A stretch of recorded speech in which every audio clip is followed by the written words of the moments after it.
En primer lugar, daros las gracias a SADE como organización que trabaja en pro de la divulgación de la epilepsia, que es un tema de la divulgación de la enfermedad y sobre todo de la enfermedad crónica, que yo creo que es muy interesante, y por eso para mí es un auténtico placer el poder hablar de enfermedades neurológicas fuera del contexto de la consulta, pues donde quieras que no, pues el apremio del tiempo y las circunstancias laborales del día a día, pues hace que a veces no podamos hablar de las enfermedades con cada uno de los pacientes como nos gustaría. Por tanto, pues bueno, os reitero las gracias, y este formato que para mí ya no es nuevo, o sea, llevamos un año asistiendo a cursos y asistiendo a ponencias, y yo creo que casi desgraciadamente podemos decir que nos estamos acostumbrando a un tipo de exposición que resulta un poco difícil, porque el no ver un poco las caras de los espectadores, cómo están recibiendo la información, si están despiertos, si están dormidos, la verdad es que es una circunstancia que hace un poco, no difícil, pero sí que es un poco más extraño el hablar de esto. Yo voy a hablar, no me voy a extender demasiado, me interesa que queden claros pues a lo mejor 3 o 4 conceptos. Quiero ser eminentemente práctico, y sí que me gustaría que en cualquier momento pues tenéis la opción de encender vuestra cámara, de decir, oye, para un momento, ¿por qué no hablamos un poco de esto? O si no, pues lo hacemos al final, como queráis, ¿eh? Bien, voy a hablar de un tema epilepsia en la mujer.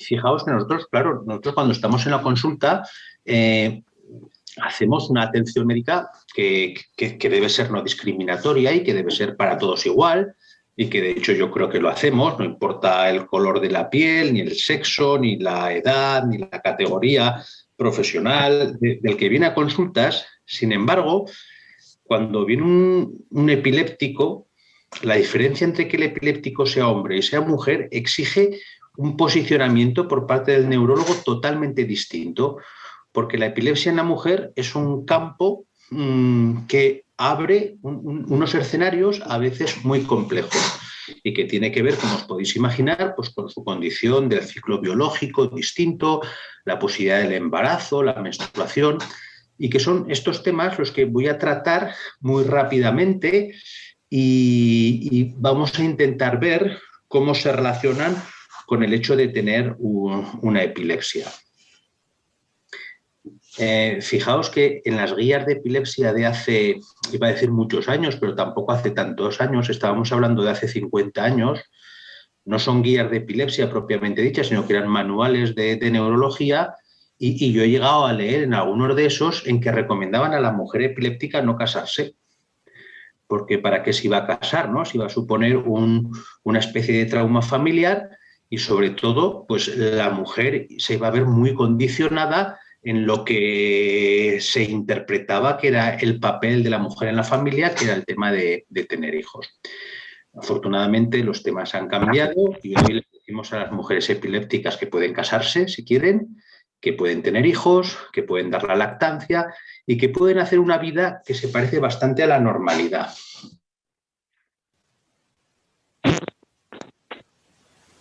Con algunas pequeñas matizaciones que voy a intentar desarrollar, ya digo, brevemente a lo largo de esta charla de hoy. Diapositiva. Bueno, este es un poco el índice, que veis que es un poco largo, pero no os asustéis porque vamos a decir 2 cosas de cada uno. Hablaremos un poco del tema de fertilidad de la mujer con epilepsia, hablaremos de un tema muy importante que es la contracepción, es decir, el uso de métodos anticonceptivos, hablaremos del ciclo hormonal y cómo influye en la mujer con epilepsia, qué hacer con la mujer epiléptica en la edad fértil, tema importantísimo, qué hacer con el embarazo, qué hacer en el puerperio, y qué hacer sobre todo o cómo actuar con respecto a la lactancia materna. Esto es un esquema que voy a comentar así muy rápidamente, pero la mujer en edad fértil, y que por tanto está ovulando y que está menstruando, presenta un ciclo menstrual de unos 28 días aproximadamente, unos primeros 14 días que llamamos fase folicular, hasta que se produce la ovulación, y después una fase de preparación de la mucosa uterina para, en el caso de que el óvulo haya sido fecundado, preparar la implantación del embrión. Y esto supone un juego hormonal. Luego un ruido de fondo un poco molesto, no sé si es de alguien que tiene el micro encendido. Ahora, muy bien, vale. Bien, entonces hablábamos, bueno, que hay una fase intermedia en el ciclo, que es la ovulación, que tiene que ver con la elevación, lo veis aquí en gris, de una sustancia que son los estrógenos, que es un tipo de hormona femenina. Y después, en la fase de preparación de la mucosa uterina, tenemos la elevación de otra hormona femenina que se llama la progesterona, que finalmente baja y en estos momentos se produce la menstruación. Fijaos que son dos hormonas muy características porque los estrógenos es una hormona que facilita la actividad eléctrica del cerebro y que por lo tanto facilita el hecho de que haya crisis. Por eso, cuando los niveles de estrógenos son muy altos, como es en la fase de la ovulación, es más fácil que tengamos crisis. Y por otra parte, la progesterona, que es esta otra hormona femenina que vemos aquí, es una hormona que protege de las crisis epilépticas y, por tanto, es fácil que podamos tener crisis justo aquí, cuando los niveles de progesterona son más bajos. Con lo cual ya tenemos definidos dos momentos del ciclo menstrual que pueden ser críticos en la mujer con epilepsia. Uno es la fase de la ovulación, coincidiendo con este pico de estrógenos, y otra es la fase de la menstruación en relación con la disminución de la progesterona. Os hacéis una idea de la complejidad, y eso es muy resumido, pero os hacéis una idea de la complejidad que ocurre en el medio interno de la mujer durante estos 28 días. Por eso, durante mucho tiempo, en muchos ensayos clínicos, que son estos ensayos que se hacen para probar fármacos, se ha excluido a la mujer. ¿Por qué se ha excluido a la mujer? Pues porque su biología es muy cambiante y por lo tanto puede ofrecer resultados distintos en la evaluación de fármacos. Y por otro lado, bueno, pues porque siempre está la posibilidad de que la mujer pueda estar embarazada, que los productos que estamos testando puedan ser perjudiciales para el feto. Entonces, digamos que desde el punto de vista científico o estadístico es más fácil trabajar con hombres que con mujeres.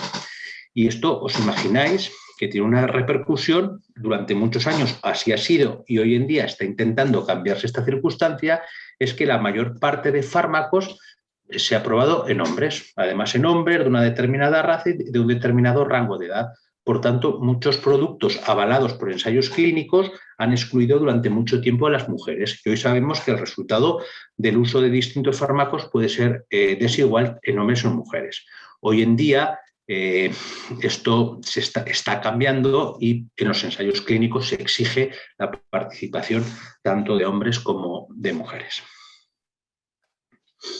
Bien, que la fertilidad y otras disfunciones sexuales.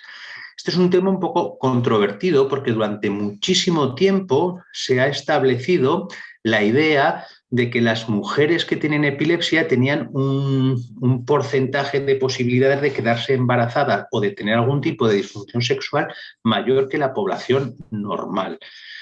Se están haciendo actualmente estudios donde esto no parece quedar tan claro. ¿Qué causas se han arguido para hablar de la disminución, que en todo caso no es muy importante, pero sí que parece que durante tiempo se ha hablado de disminución de fertilidad en la mujer?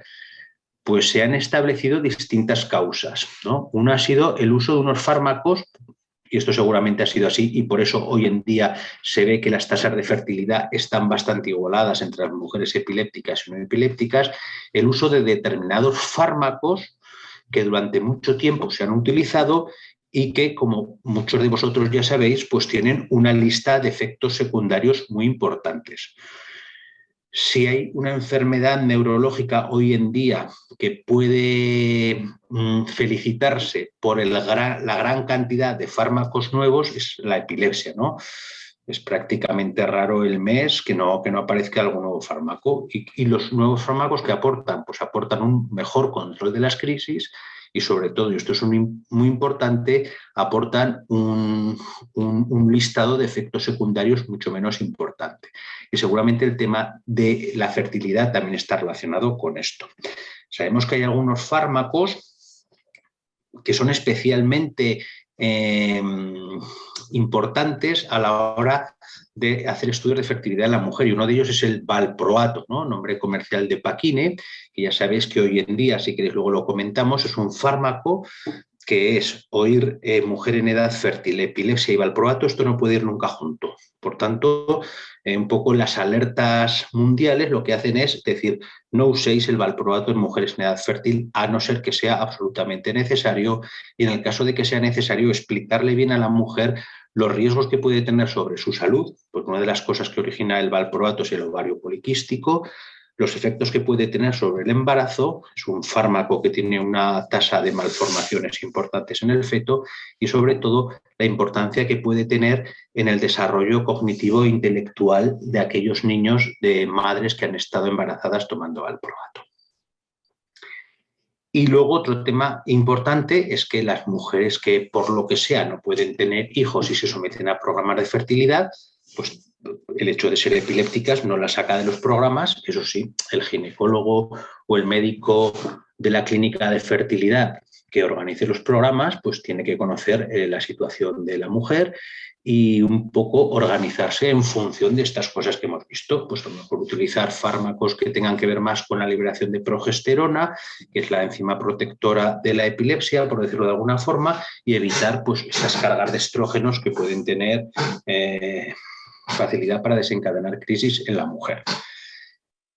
En definitiva, sobre la fertilidad hay muchísimas causas que pueden afectar a la fertilidad, pero yo creo que una de las causas que de forma más directamente tienen que ver con la disminución de la fertilidad en la mujer es la carga psicológica. Es decir, la mujer epiléptica vive con una especie de peso, de mochila, de miedo, de me quedaré, no me quedaré, si me quedo y tengo una crisis, si tomo fármacos y mi hijo, ¿qué le puede pasar?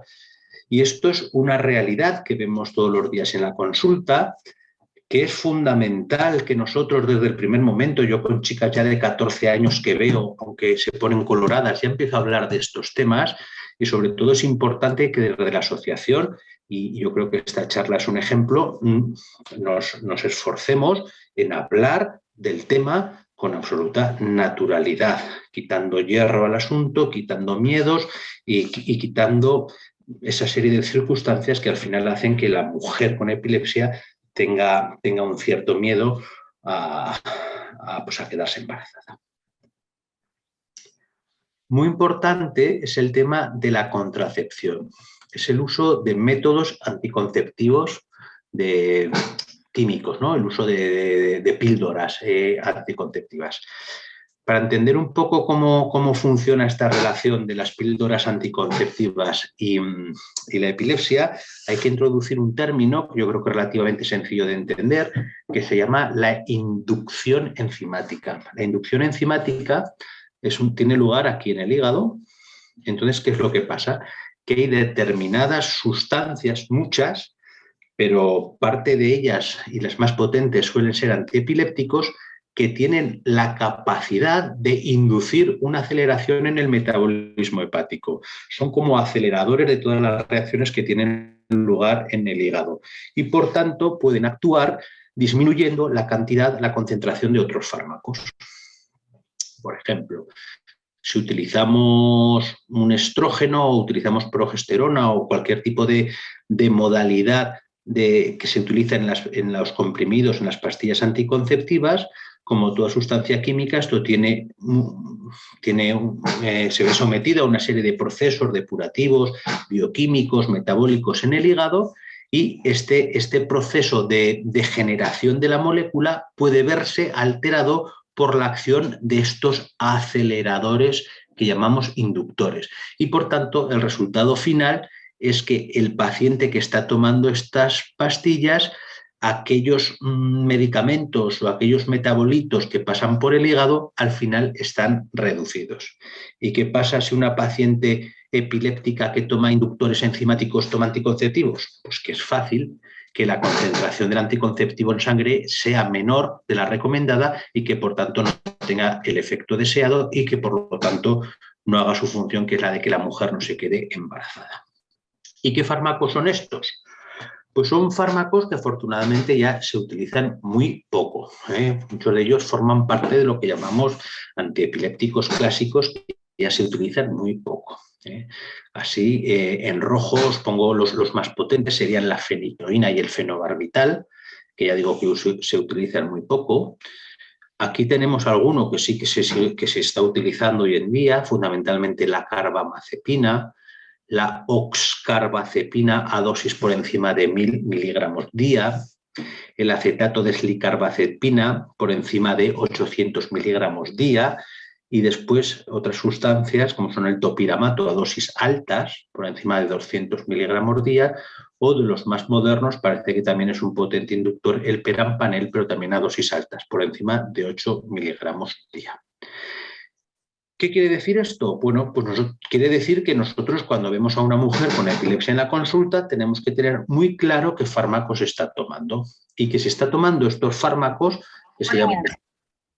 que se llaman inductores enzimáticos, pues tendremos que avisarle y decirle algunas cosas. Por ejemplo, vamos a ver, ¿estás tomando anticonceptivos? Bueno, sí, puedes tomar anticonceptivos, pero vamos a ver en qué condiciones los vamos a tomar y qué tipo de anticonceptivo vamos a usar. ¿No utilizas estos fármacos que hemos dicho que son inductores enzimáticos? Pues entonces no hay ningún problema. Tómate el anticonceptivo que te haya recomendado tu médico de cabecera o tu ginecólogo y tómate el tratamiento antiepiléptico que yo te he puesto. Vale. ¿Qué pasa si este paciente o esta paciente está tomando alguno de los fármacos que hemos visto aquí que son inductores enzimáticos? Pues vamos a recomendarle que no utilice anticonceptivos farmacológicos. ¿De acuerdo? Ni utilizados por vía oral, ni utilizados en forma transdérmica, en forma de parche, ni inyectados, ni siquiera de forma local, con el Novarren, ¿no? Que sería el anillo anticonceptivo. Pero sí que podemos recomendar que utilicen el DIU. El DIU, el implante de cobre, bien sea farmacológico o no farmacológico, fundamentalmente lo que tiene es un efecto local sobre la mucosa uterina y no tiene nada que ver con metabolismo bioquímico o con metabolismo de fármacos y por tanto no pasa por el hígado y por tanto en este tipo de pacientes vamos a recomendar esto, que utilicen DIUs o que utilicen otros métodos de barrera, fundamentalmente el preservativo por parte de su pareja. Y por otra parte, si son chicas que toman la píldora del día después, por las circunstancias que sean, que ya sabéis cuáles son, pues normalmente la píldora del día después se toma una dosis, pero si son chicas o mujeres que están tomando fármacos de este tipo, se les recomienda que doblen la dosis y que se tomen 2 pastillas del día después con 12 horas de diferencia. Esto, insisto, si están tomando estos fármacos, como hemos visto, que se llaman inductores enzimáticos. Si no, no haría falta y pueden llevar el mismo régimen o el mismo programa de anticoncepción que llevaría una persona normal. ¿Queréis que comentemos alguna cosa, alguna duda, matizamos, aclaramos o seguimos? Una duda. Venga, pues siguen. Seguimos. Vamos a hablar de otro tema que es muy interesante. Ya lo hemos un poco hablado antes, hemos introducido el tema a la hora de hablar del ciclo hormonal en la mujer, que es la epilepsia catamenial. La epilepsia catamenial es aquella epilepsia que o bien exclusivamente tiene lugar en momentos particulares del ciclo hormonal, suele ser en el momento de la evolución, de la ovulación, con esta subida de estrógenos, o puede ser en los primeros días de la menstruación en relación con la caída de los niveles de progesterona. Fundamentalmente esos son los momentos en los que aparecen las crisis. Entonces, por epilepsia catamenial es aquella epilepsia que tiene que ver con la variación hormonal y que solo aparece en momentos determinados del ciclo o una epilepsia que puede aparecer en cualquier momento del ciclo, pero que el 50% de las crisis tienen que ver con momentos específicos del ciclo. Por ejemplo, lo más habitual es que una mujer, esto lo vemos, ¿no? Que vienen mujeres o chicas a la consulta y te dicen, bueno, yo es que solo tengo una crisis al mes. Es justo 2 días antes de que me llegue el periodo. Ahí tengo la crisis. Esto no es infrecuente. También es posible que haya gente que tenga más crisis, pero resulta que si tiene 5 o 6 crisis al mes, pues 3 crisis son en el momento de la menstruación o en el momento de la ovulación. ¿Y qué podemos hacer con estas mujeres o con estas chicas? Pues hay estrategias específicas.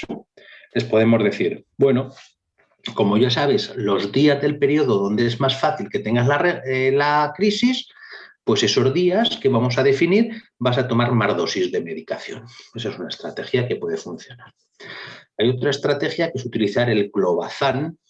En realidad se podría utilizar seguramente cualquier otro tipo de fármaco benzodiazepínico, ¿no? Ribotril, diazepam, pero los estudios están hechos con clobazam. Entonces, pues bueno, estos días que la mujer tiene más riesgo de tener crisis, pues forzamos un poco la terapia añadiendo el clobazam. Hay otras estrategias muy antiguas que yo creo que se utilizan poco, por lo menos yo no la utilizo, que es añadir acetazolamida, ¿no? La acetazolamida es como un fármaco que aumenta los niveles de progesterona y que por tanto parece proteger de las crisis. Y luego un tema interesante será, bueno, pues si sabemos que la progesterona es un fármaco que ayuda a no tener crisis, ¿por qué no hablamos con los ginecólogos y hacemos que a estas mujeres se les dé una serie de aportes de progesterona, bien con pastillas, bien inyectados, o hacemos programas anticonceptivos de retirada de la menstruación?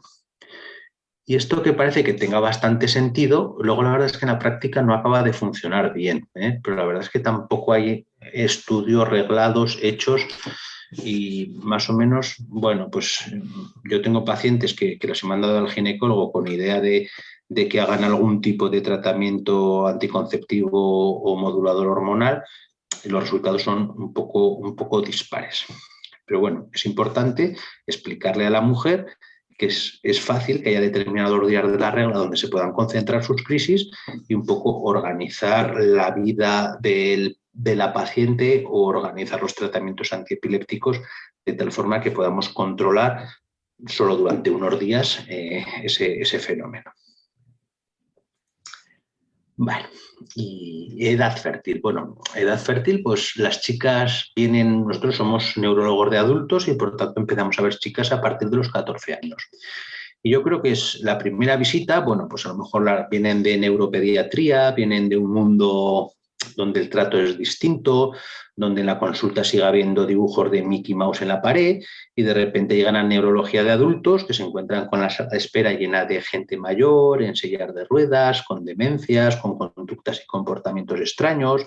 Ya ha desaparecido el Mickey Mouse, el neurólogo ya no lleva gorro de colores ni lleva muñecos colgados en la bata. Entonces, quizá el primer día, pues bueno, hay que hacer un poco de recibimiento, de llegada, bienvenidas al mundo de los adultos, pero no tenemos que dejar pasar muchas oportunidades para empezar a hablar de lo que iba a decir el problema, no es un problema, de la circunstancia especial de decir, tienes epilepsia y eres mujer.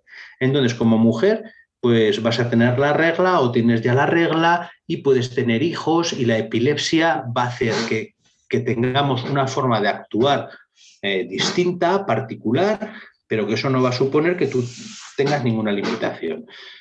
Vamos a hablar del tema, porque es importante hablar del tema, vamos a aportar naturalidad al asunto, vamos a empezar a quitarnos mitos. Yo no sé por qué la epilepsia está rodeada de mitos, no lo sé por qué, ¿no? No sé si tiene que ver con esa idea de la enfermedad sagrada, de la posesión demoníaca, pero hay otras enfermedades crónicas que se han quitado mitos, pero en la epilepsia todavía sigue arrastrando muchos mitos. Entonces hay que hablar claro, se ponen súper coloradas las crías de 14, 15 años cuando empiezas a hablar de estos temas. Las madres se escandalizan, oiga, pero que tiene 15 años, ¿cómo le está hablando de embarazo? Yo no estoy hablando de embarazo, yo estoy hablando de que es una chica que está en edad fértil y que tiene una serie de circunstancias y que tarde o temprano, más pronto de lo que nos pensamos, nos podemos encontrar con la circunstancia de que se quiera quedar embarazada y si nosotros llevamos 5, 6, 10, 12 años hablando del tema, cuando llega el embarazo no nos van a llegar las futuras mamás nerviosas, preocupadas, qué va a ser de mí, qué va a ser del feto, qué va a ser de la medicación, la dejo, la tengo, la pongo, circunstancias que os podéis imaginar que hacen que la fertilidad baje, ¿no? Porque con esos niveles de estrés es difícil quedarse embarazada. Vamos a hablar de epilepsia, vamos a hablar de la mujer, vamos a hablar de la regla, vamos a hablar de las hormonas, vamos a hablar de los fármacos, vamos a hablar de contracepción. Todo esto, como digo, con absoluta naturalidad, con relajación, sin añadir ninguna cosa extra, sin ningún miedo, sin oscuridad, no, con naturalidad, porque es lo que es un tema completamente natural. Y luego pasan los años y llega la opción del embarazo, ¿no? Incluso hay veces que hay que decirle a las pacientes, bueno, y el tema del embarazo, bueno, es que no lo sé, lo voy dejando porque me da miedo, porque me han dicho, porque he leído en internet, porque no sé qué, porque los fármacos. Bueno, pues quédate embarazada cuando te quieras quedar embarazada. La vida laboral, la vida social, la pandemia, todo eso yo entiendo que tiene que influir a la hora de quedarse embarazado, pero la epilepsia no. Entonces, hemos hablado mucho, si son pacientes conocidas, y si no, pues toca empezar a hablar. Y vamos a hablar del embarazo. Vamos a ver, te puedes quedar embarazada.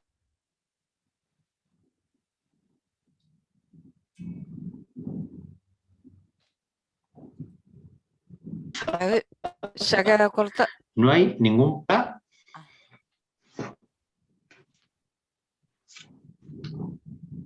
¿Hola? ¿Se ha quedado colgado? ¿Hola? Ahora se oye, ¿Sí? sí. ¿Sí? Sí, se había quedado colgado. Vale. Sí. Decía, ¿no?, que las mujeres, las chicas epilépticas siempre me preguntan, ¿voy a tener crisis durante el embarazo? Pues no lo sé si vas a tener crisis, pero normalmente podemos hacer una predicción que falla poco. En el embarazo te vas a comportar más o menos como en el año previo antes de quedarte embarazada. Si hemos conseguido un buen control de las crisis el año previo antes de quedarte embarazada y durante ese año no has tenido ninguna crisis, es fácil que durante el embarazo no tengas ninguna crisis. Si hemos conseguido un aceptable control de crisis en el año antes del embarazo, pues será fácil que esa misma frecuencia e intensidad de las crisis más o menos se mantenga durante el embarazo. ¿Qué tenemos que hacer con el tratamiento antes del embarazo? Todo esto antes, porque luego durante el embarazo no conviene mover, quitar, subir o bajar o hacer heroicidades que normalmente tienen malos resultados. ¿Pero qué hay que hacer antes del embarazo? Primero, optimizar el tratamiento de la epilepsia, es decir, conseguir que la paciente tenga 0 o las menos crisis posibles. Esto hay que hacerlo antes. Y si estamos hablando de una paciente que está estable, lo que hay que hacer es tratar de simplificar al máximo posible, pero sin perder eficacia, el tratamiento. De tal forma que si podemos utilizar un fármaco en vez de 2, mejor. Y si podemos utilizar 2 en vez de 3, mejor. Y si podemos utilizar 3 en lugar de 4, mucho mejor. Y además, utilizarlo a las dosis más bajas posibles, para intentar un poco disminuir efectos secundarios, pero eso sí, siempre sin perder eficacia. Y desde luego podemos organizar, estamos hablando de antes, podemos, pensando ya en la mujer que se puede quedar embarazada y el tipo de fármaco que vamos a usar, pues por ejemplo, pues vamos a intentar evitar el de Paquine, ¿no?, que de hecho ya lo hacemos, el valproato. Vale, ¿qué ocurre durante el embarazo? Pues que hay una serie de fármacos que, debido a las circunstancias particulares de la mujer embarazada, cambia un poco su metabolismo, aumenta la cantidad de agua que hay dentro de su cuerpo. Pues hay algunos medicamentos, os lo pongo aquí en esta tabla, pero fundamentalmente la lamotrigina, que pueden disminuir los niveles. Y por tanto, esto es una cosa que nosotros tenemos que conocer.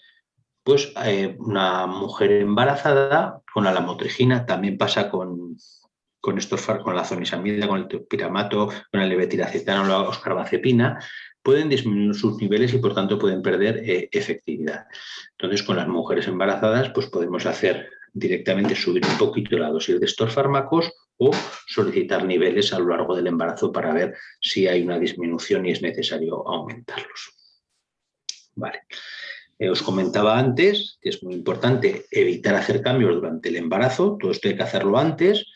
Vamos a utilizar ácido fólico, que no es que se utilice en las epilépticas, se utiliza en todas las embarazadas como una especie de protección de determinadas malformaciones, y sobre todo les vamos a dar la opción de un seguimiento cercano. Es decir, vamos a considerar, no me gusta llamar embarazo de alto riesgo, pero sí que lo podemos llamar embarazo con seguimiento cercano por parte del ginecólogo y por parte del neurólogo, y cualquier incidencia, cualquier cosa, cualquier duda, cualquier inquietud, pues tú nos llamas e intentamos solventarlo.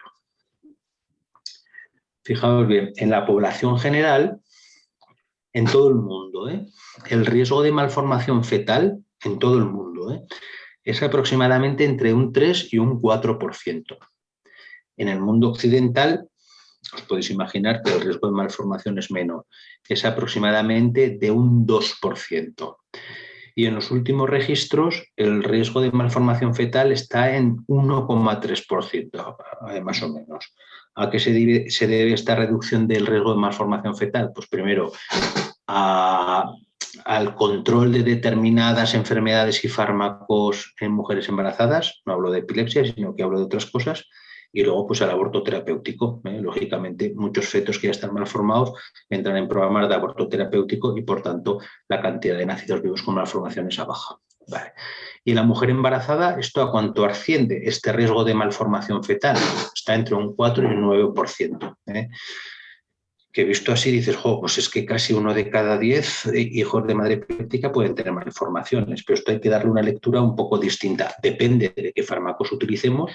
El Depakine, por ejemplo, se acerca mucho a este 9%, mientras que hay otros fármacos que ahora los vamos a ver, pues que el riesgo está en torno a un 3%.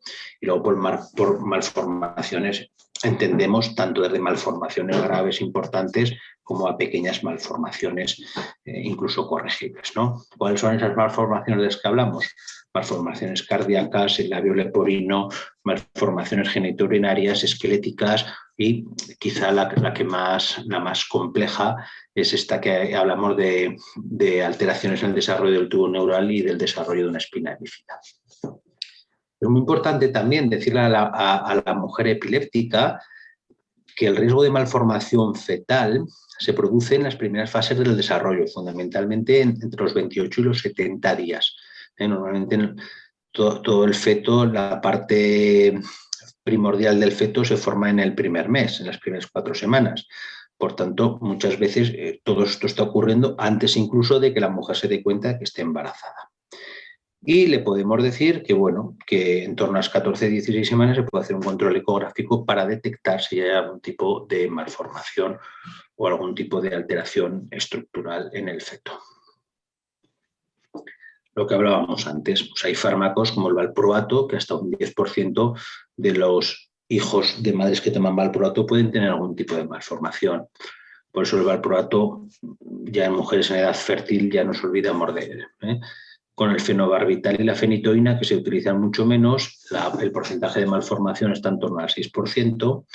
En una zona intermedia tendríamos la carbamazepina y el topiramato sobre todo a dosis altas, que estamos hablando de un riesgo del 5 o 4%, y luego ya con fármacos más modernos y de uso más o menos habitual, tenemos la oscarbazepina, la motrigina y levetiracetam, que están en un riesgo en torno al 3%, que se parece un poco a lo que en algunas series que califican como el riesgo global de posibilidad malformativa, independientemente de que la mujer sea epiléptica o no lo sea.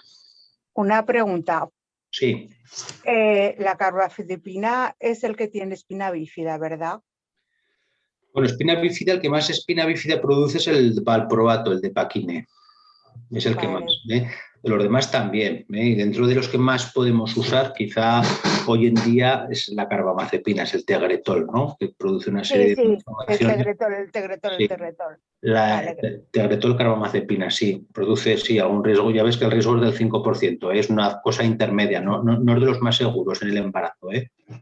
Sí, no, es que me intenté quedar yo y me dijo el doctor que con esa medicación y teniendo antecedentes de hermano con espina bífida que no podía tomar eso. Eso es. Claro, pues eso es lo que estamos hablando. Quiero decir, Si te quedas embarazada y estás tomando carbamazepina, pues hay que asumir el riesgo, que no es muy alto y ya está. Una vez que estás embarazada, pero si no, pues todo esto se puede arreglar. Es decir, si tú con carbamazepina estás bien controlada, pero entendemos que es un riesgo demasiado alto, pues lo podemos sustituir por oxcarbazepina, que es su primo hermano, que tiene un potencial terapéutico bastante similar, pero que sin embargo hay un 50% de reducción del riesgo de espina bífida, ¿no? Si además luego tú te tomas tu pastilla de Acfol, que es el ácido fólico, 2 meses antes del embarazo, durante todo el embarazo, pues disminuye el riesgo de tener espina bífida, ¿no? La importancia de organizar, de preparar un embarazo en la mujer epiléptica. Hombre, es que contarlo como tú lo cuentas, a contármelo como me lo contaron a mí, dista mucho. Bueno, Es que, te soy sincera. Cada uno tiene sus formas de contar las cosas. A ver, te soy sincera. Yo llevo desde los 20 años yendo al médico. Sí. Y desde los 20 años llevo yendo al médico, todavía no escucho ninguna charla de mujer y epilepsia. O sea que, ya. ¿Me entiendes? Epiléptica y epilepsia, punto. Y ya está. Ya. Hay muchos fármacos que todavía no saben que el fármaco que más cura es la palabra, ¿eh? ¿Me entiendes, no? Entonces, sí. Es la primera vez que que distingue a mujer y aún no sé, el médico no me explica nada de lo que tú estás explicando, ninguna fase ni nada de lo que tú estás diciendo. O sea, que es que, para que te hagas una idea. Ya. O sea, hombre, yo a todas las mujeres que vienen tampoco les cuento esta charla, ¿eh? Pero bueno, no, pero me refiero, no, hombre, la charla no, pero para que tú te hagas una idea, ¿me entiendes? Que sí, que yo creo que ese es un tema pendiente, ¿no? Que es hablar de naturalidad, de epilepsia y mujer, porque es un mundo completamente distinto. O sea, a nosotros un hombre epiléptico nos da poca faena. Exactamente. Lo digo entre comillas, quiero decir, que te tomas esto y ya está. Ni tenemos que fijarnos si toma anticonceptivos, ni nos tenemos que se quede embarazado. Entonces, es más cómodo, ¿eh? Pero bueno, es una realidad que tampoco la podemos evitar, está allí, ¿no? Entonces, pues hay que asumirla y hay que tratarla lo mejor posible y desde luego la información yo creo que es muy importante. Claro, o sea, que es así. Gracias. Nada. Por acabar con el embarazo, ¿puede ser el parto vaginal? Sí, claro que sí, no hay ningún problema. ¿Me pueden poner epidural? Sí, absolutamente, sin ningún problema. ¿Se pueden utilizar aceleradores del parto? Sí, sin ningún problema. ¿Puedo parir en un hospital normal? Sí, sin ningún problema. O sea, en realidad no hay ningún problema asociado al embarazo en la mujer epiléptica. Y vamos con la lactancia. La lactancia también es un campo. Primero hemos dicho que la mujer epiléptica no podía casarse. Luego hemos visto que sí, que se pueden casar. Después les decíamos que se pueden casar pero no tener hijos. Ahora les decimos que sí, que pueden tener hijos con total normalidad. Y el último tabú es el de la lactancia materna. Ya sabéis que hasta ahora cualquier fármaco que tuvieras ya te decía, no, fuera lactancia materna. Pues venga, ya está, lactancia materna. Sí, se puede dar lactancia materna si la madre quiere, desde luego. ¿Por qué? Primero, porque no voy a entrar en el tema, pero dar lactancia materna tiene muchos beneficios de apego, de inmunoglobulinas, de maduración del sistema inmune, de desarrollo cognitivo, etcétera, etcétera. Con todos mis respetos para aquellas madres que consideren que no es necesario dar lactancia y utilicen la lactancia artificial. No vamos a entrar en estos temas, pero luego si una mujer quiere dar de mamar a su hijo, que el hecho de ser epiléptica o tomar fármacos no sea una excusa para que no la haga. Le podemos dar alguna serie de trucos. Por ejemplo, ya sabéis que en la epilepsia es muy importante el sueño nocturno. De hecho, si el que duerme mal o duerme menos horas, tiene más facilidad de tener una crisis. Pues vamos a facilitar el descanso nocturno. Como todos los que hemos tenido hijos, sabemos que los niños que se toman un biberón duermen muchísimo mejor que los niños que toman teta. Entonces, pues para que la madre esté descansada por la noche y para que el niño duerma bien, pues podemos sustituir alguna toma de la noche por biberón. No pasa nada. ¿Qué podemos hacer también? pues intentar espaciar las dosis, la toma de fármacos y sobre todo intentar. Esto es difícil porque antes sí que se podía decir dar la teta desayuno, comida y cena, pero hoy los programas de lactancia actuales hablan de la teta a demanda, ¿no? Con lo cual esto es difícil.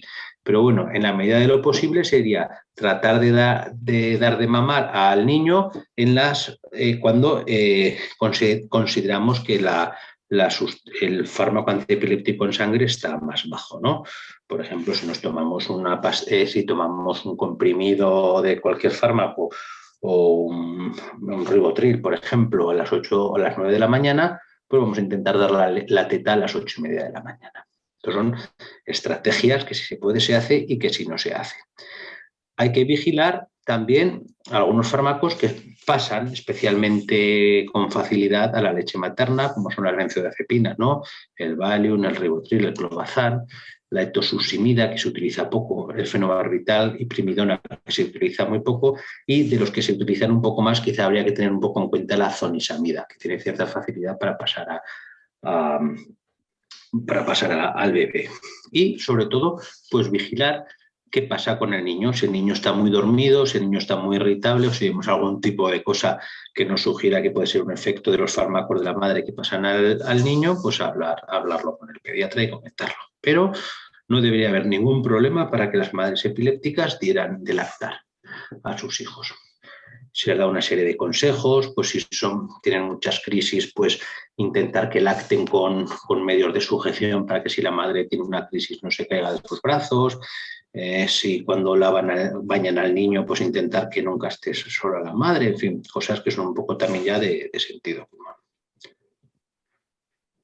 Y finalmente, para terminar, pues deciros que me ha gustado mucho hablar de este tema, porque creo que es muy importante, porque creo que es un escenario completamente distinto y que tenemos que tenerlo en cuenta en la consulta, que si educamos en la naturalidad y en el proceso normal, sin complicaciones y sin estridencias de la mujer y su epilepsia desde que viene a la consulta, luego es mucho más fácil asumir todo esto, que como en todas las enfermedades, pero quizá en esta mucho más, la información es fundamental, hablar, no pasa nada por hablar, es el mejor fármaco y el que menos efectos secundarios tiene.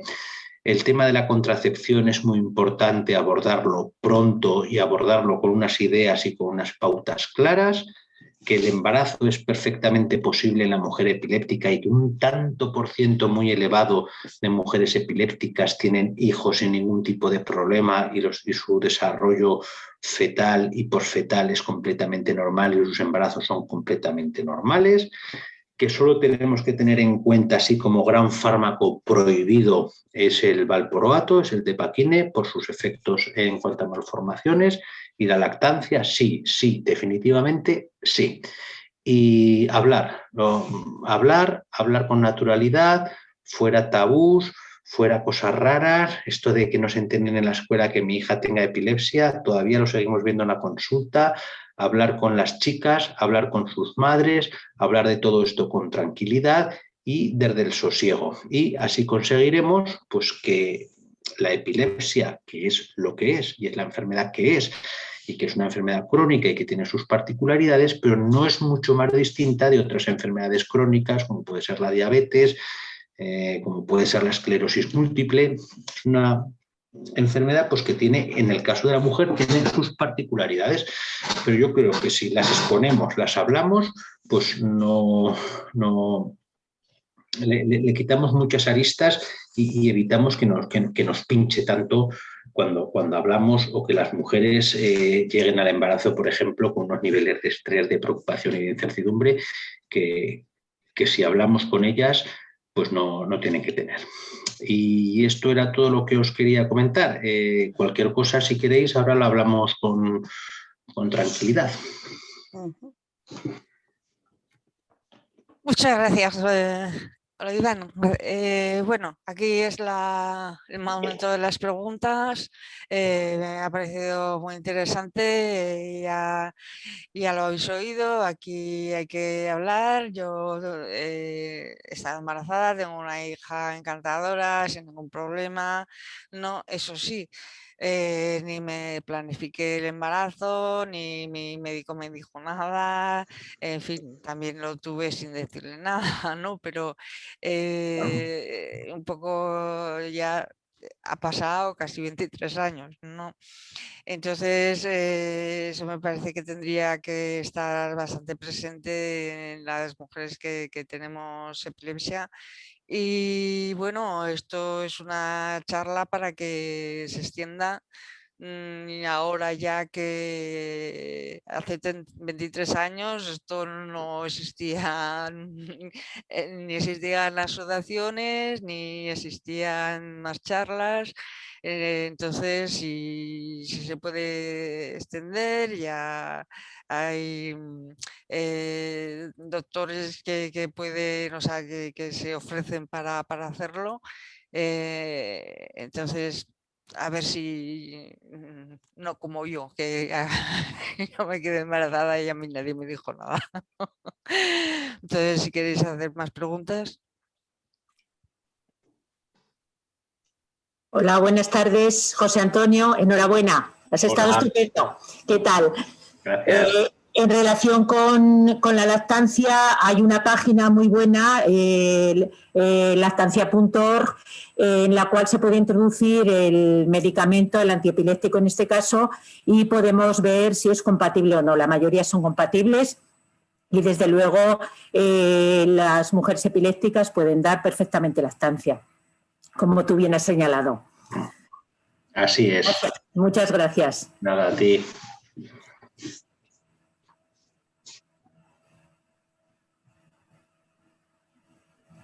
Fijaos que nosotros a veces fallamos en informar, pero yo me encuentro todavía a pacientes que se quedan embarazadas y me dicen, no le he avisado para que no me pusiera problemas, ¿no? O sea, esto también pasa, ¿no? Afortunadamente cada vez pasa menos, pero vamos, al revés, ¿no? La idea es comunicar el deseo de embarazo para hacerlo planificado. Y un embarazo planificado a una mujer epiléptica, pues es una garantía de éxito hoy en día, ¿eh?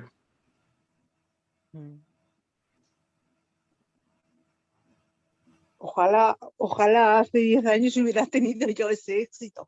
De todas maneras, también digo que se puede ser mamá, pero también se puede ser mamá de otras maneras. Yo soy mamá de una niña adoptiva y no hay ningún problema para ser mamá de esa manera, ¿me entiendes? Sí, Que sí, los ¿no? médicos te piden certificados, mientras ellos certifiquen que puedes ser mamá, los neurólogos, ¿me entiendes? Que tienes las crisis y puedes ser mamá, pues no hay ningún problema también. O sea que Una cosa no quita la otra. exactamente. No, Porque yo al final, pues como lo que hablábamos, no, con el neurólogo mío no tuve problemas a la hora de la concepción, pues tuve que, pues decidimos adoptar, porque me cambió de medicamentos y luego de una crisis que tenía al mes pasé a un montón de crisis. Hasta después de tantos años he vuelto a regular las crisis. O sea que eso. Tengo un hermoso tesoro nepalí. O sea que eso. Muy bien.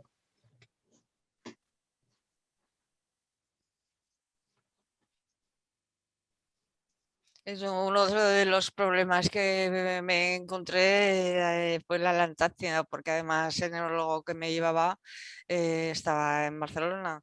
Y en esos momentos que me entró la duda, digo, bueno, ahora podré darle de mamá o no. Pues encontraba en Dinamarca, en un congreso. Entonces, claro, te llega ahí un poco el problema, la duda y no lo encontré. Digo, bueno, a ver, ¿puedo darle o no darle, no? Y ya había nacido la niña. Si no te lo aclaran de primeras, no, si no te informan, no. Pues claro, ahora es cuando un poco están más pendientes de, vale, yo no lo planifiqué, tampoco me informaron, pero bueno, pienso que ahora están un poco más más al paciente, ¿no? Más de eso, a la mujer, ¿no? Si ven a una mujer que quiere tener un hijo, por lo menos algo les dicen, ¿no? Y en cuanto a los anticonceptivos, pues claro, yo tomo Topamax, ¿no? Y no he podido, ¿no? También pues me he tenido que un poco informar. En fin, te tienes que informar o te tienen que informar. Por eso pienso que es importante ser mujer y saber la epilepsia, no que no cómo nos puede afectar, ¿no? Como decías al principio, que no importa el color, no importa eso, pero el texto en esta enfermedad, pues sí que nos puede dañar. Ujú.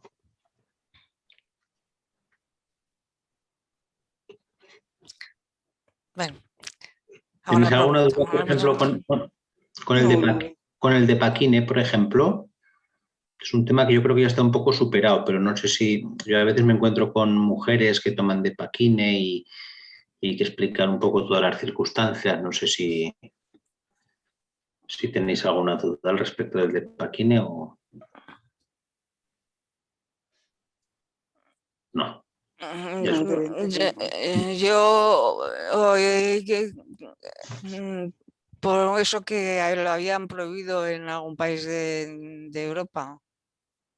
bueno, España incluido, ¿eh? Sí, sí. Bueno, Que aquí está prohibido, aquí en bueno, España, no. os comento así nada, muy rápidamente. El Depaquine, nombre comercial del valproato, es un gran antiepiléptico, funciona muy bien, pero ya habéis visto que tiene un riesgo de malformaciones alto, en torno a un 10%, y además de eso, pues se ha visto en series de estudios que los hijos de mujeres que habían estado sometidas a tratamiento con valproato durante la gestación, luego tenían una serie de problemas de desarrollo cognitivo y de desarrollo de síntomas del espectro autista. Entonces, bueno, pues visto lo visto, pues se decidió, salió en la prensa, ¿no? Como valproato, la nueva talidomida. Ya sabéis que la prensa cuando coge un tema, si quiere hacer sangre, lo hace, ¿no? Entonces, pues bueno, el valproato, pues bien, sí que es verdad que tiene detrás una serie de informes de peligro en las mujeres, entonces, bueno, pues se decidió retirarlo, ¿no?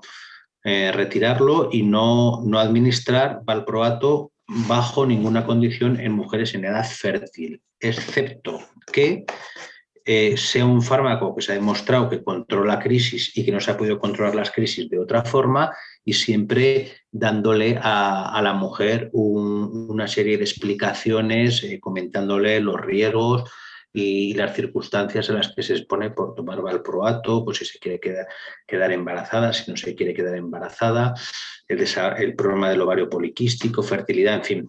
Digamos que el Depaquine no es un fármaco ideal para la mujer en cuanto a efectos secundarios, sino en cuanto a efectividad.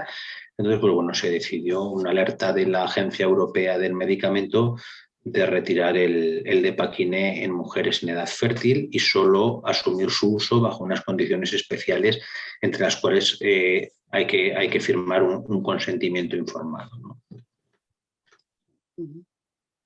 La suerte es que hoy en día tenemos muchos fármacos que hace que podamos quitar el Depaquine y utilizar otros fármacos, pero si en alguna mujer el Depaquine es el único fármaco que controla sus crisis, pues se puede utilizar, pero con unas condiciones de uso especiales. Sí. El Depaquine, lo que he visto y veo, ¿no? En Facebook y por visitas que tengo, es que controla muy bien las crisis, pero claro, es peligroso por los efectos secundarios, ya sea también en mujeres fértiles y porque también causa algunos otros efectos secundarios que otros antiepilépticos no producen, ya sea pues, o más, ¿no? Pero que controla muy bien las crisis. Siendo que hay pacientes que se han cambiado otros medicamentos, o sea, otros antiepilépticos y han subido de crisis o con el Depaquine pues estaban controlados y se lo han cambiado y les han subido, en fin. O sea, debe ser muy bueno como antiepiléptico, ¿no? Es muy bueno y lo hemos utilizado durante muchos años, ¿no? Y en hombres se sigue utilizando sin demasiado problema. Yo es lo que veo, ¿no? Que debe ser muy bueno ante controlar las crisis, pero eso que tiene la parte negativa ante las mujeres y otros efectos secundarios que otros medicamentos no tienen. El que me extraña que no hayan retirado es la carbazepina, porque a mí hace tiempo que me lo quitó el doctor, porque ya llevaba muchos años. Después de cambiar un montón de medicamentos me la volví a poner y ahora me la volví a quitar otra vez, y porque decía que llevaba muchos años y había muchos inconvenientes y todo, y todavía la sigo viendo. Porque es un gran fármaco, ¿eh? La carbamazepina es un gran fármaco, controla muy bien algún tipo particular de crisis. Sí, yo tengo parciales, parciales complejas. Pues crisis parciales, la carbamazepina es ideal. Lo que pasa es que a la carbamazepina pues les han salido primos más jóvenes, ¿no? Sí, controlan las carbamazepina, pero con esa no atino. Ahora estoy con el Ficompa. Estoy con Topamaz y con Ficompa. Vale. Pues a la carbamazepina le han salido herederos que son más seguros, tienen menos efectos secundarios y más o menos controlan las crisis, igual que la carbamazepina. Pero la seguimos utilizando, la carbamazepina, ¿eh? Tiene todavía su lugar. Pues ahora estoy con el Topamaz y con el Ficompa. Muy bien. Los dos.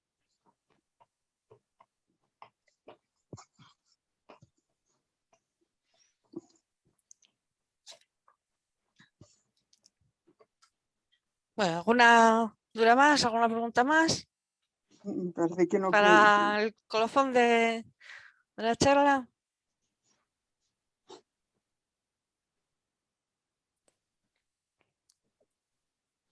De todas maneras, ha sido muy completa.